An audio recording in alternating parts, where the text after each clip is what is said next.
महत्त्वाची अपडेट आपण बघतोय.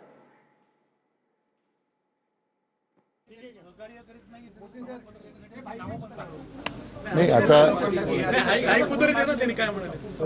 आज विस्ताराने आम्ही आढावा घेतला आहे की सद्यस्थितीमध्ये विशेष करून जो मुख्य बोन ऑफ कंटेन्शन जो आहे तो जात प्रमाणपत्र देण्याबद्दलचा आहे. आता त्याच्यामध्ये जी काही कार्यवाही झालेली आहे त्यामध्ये साधारण आतापर्यंत 3 लाखाच्या वर पण व्हॅलिडेट करून आपण प्रमाणपत्र दिलेलं आहे. आता जसे अर्ज येतील त्या पद्धतीने कार्यवाही सुरू आहे. पण एक कन्नडचं उदाहरण होतं की कन्नडमध्ये वंशावळ समितीने मान्य केलेला प्रस्ताव होता, तो प्रांताने रिजेक्ट केला. नंतर ही ती संबंधित लोकांनी जिल्हाधिकारी अपील केलं. जिल्हाधिकाऱ्यांनी त्यांचं अपील मान्य केलं आणि तहसीलदारचा निर्णय कायम केला. आता हे केल्याच्या नंतरही प्रांताकडे ज्यावेळी पुढे याच्याकरता पाठवलं कार्यवाहीसाठी, तर ऑक्टोबर 2025ला गेलेलं प्रकरण आज मेमध्ये आहोत आपण, एंड मेला, तो पण आमच्या प्रांताने वेळ मिळाला नाही ते पाहायला. यात हे गंभीर होतं आहे. मग अशा निष्क्रियतेमुळं किंवा नाकारतेपणामुळं जनमानसाचा जो आक्रोश वाढतो आणि मग ते सगळी जबाबदारी शासनाला घ्यावी लागते. आता मी मुख्य विभागीय आयुक्तांना त्यांच्या विरुद्ध कारवाईच्या सूचना दिलेल्या आहेत आणि अशा पद्धतीने किमान आता पुढच्या काही दिवसांमध्ये संबंधित जिल्हाधिकाऱ्यांनी प्रत्येक तालुक्यात जाऊन त्यांच्या अंतर्गत काही सॅम्पल केसेस केल्या पाहिजे. सॅम्पल्स केसेसचा आढावा घेतला पाहिजे की वस्तुस्थिती काय आहे, ग्राउंड रिपोर्ट काय सांगतो किंवा आपल्याला येणारा अहवाल काय सांगतो. म्हणजे अशी जी काही विसंगती कुठं आढळत असेल आणि त्याचा विनाकारण मग त्या नागरिकाला त्रास होतो, त्याचा परिणाम मग मी म्हटल्याप्रमाणे शासनाला रोष घ्यावा लागतो. तर ह्या सगळ्या ज्या मिसिंग लिंक आहेत ह्या मी आता शोधायला सांगितल्या आहेत. मला वाटतं पण मात्र काम अतिशय जे काम झाले ते तर अतिसमाधानकारकच आहे. अजिबात त्याच्यामध्ये काही मला वाटत नाही की काम अजिबात असं घडलेलं नाही आहे. तरी फेब्रुवारीमध्ये झालेल्या बैठकीमध्ये मी विभागीय आयुक्तांना तसं धन्यवाद देईल, कारण आपण त्यावेळी मी सातत्याने आढावा घेत होतो. आणि नवीन SOP आपण तयार केलं आहे. आता हा जो SOP आपण तयार केला आहे याच्यामध्ये मला वाटतं की हे सगळ्या मिसिंग लिंक दुरुस्त होतात. बरीच प्रकरण आली का, अशा तक्रारी काही नाही, कन्नड चालत आमच्यासमोर, पण बाकी आता आढावा घेतला मी जिल्हा स्तरावरून.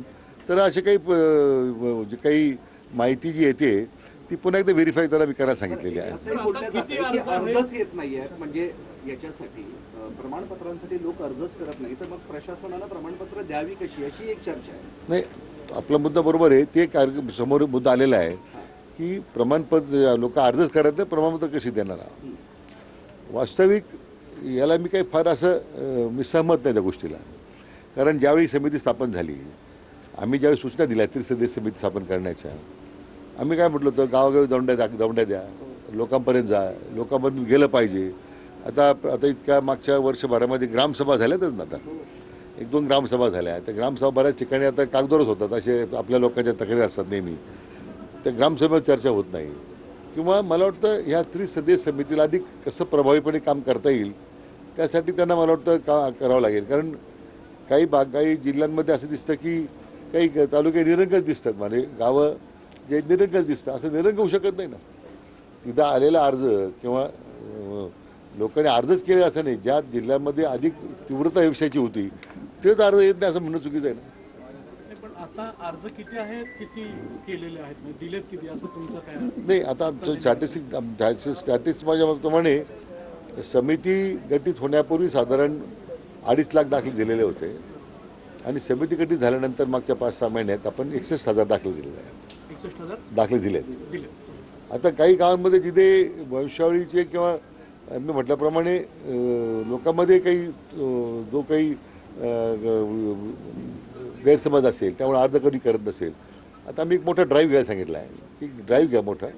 कारण आता जुन्या ज्या लिपी आहेत ज्याच्यावर ते पूर्वीचे नोंदी आहेत, इथं कसं आहे, हैदराबाद गॅजेटचा सगळ्यात मोठा प्रॉब्लेम काय आहे की इथं सगळे नंबर आहेत, 1000, 500.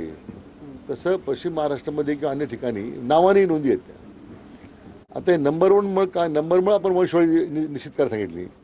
आणि आता मला वाटतं आम्ही नवीन SOP तयार केला, ती कॉपी देतो आपल्याला मी. पण ती तो एक मोठा ड्राईव्ह झाला ना, तर मला वाटतं अनेक बऱ्यापैकी याला मार्ग निघेल. फक्त जरांगी पाटलांना किती वेळ मागणार आहे तुम्ही हे सगळं जे आता सांगितलंय काही गोष्टी सुधार आणण्यासाठी आता तुम्ही पूर्ण करू नये म्हणून आता मी त्यांना विनंती करतो त्यांना आता. हो, किती दिवस लागणार आणि आता त्यांना विनंती करू, त्यांची काय भूमिका आहे ती एकदा समजून घेऊ. हा? त्याला काही मुदत वगैरे देतोय का? हो, मुद्दा मी आमचे विभागीय आयुक्त सर मी देतोय का मी कार्यवाही करतो, पण आता त्यांच्याशी एकदा चर्चा केल्यानंतर त्यांचे काही मुद्दे आहेत आणखीन त्याच्यामध्ये. आता न्यायमूर्ती शिंदे साहेबांशी मी बोललो, ते स्वतः